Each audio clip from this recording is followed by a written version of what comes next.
Want to add email address in Roblox but don't know how? Hi everyone, welcome back to Make Gaming Easy.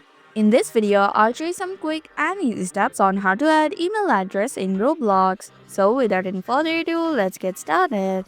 Begin by tapping on the More button from the bottom right corner. Then click on the Settings button. Now tap on the Account Info from the top of your screen. Below email address, you can see Add Email button. Click on it. After that, enter your email address. If you want to receive the email from the Roblox, tap on the box beside it.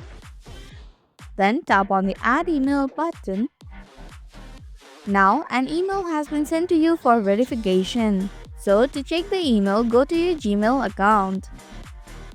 Then tap on the email that has been sent to you by Roblox. If you are sure that you want to verify your email, tap on the Verify Email button.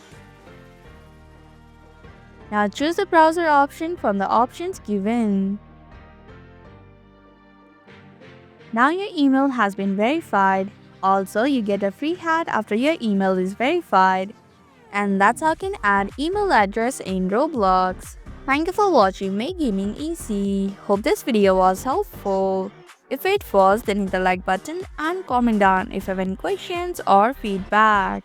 Also, if you're new to our channel, subscribe and hit the bell icon so that you don't miss upcoming videos.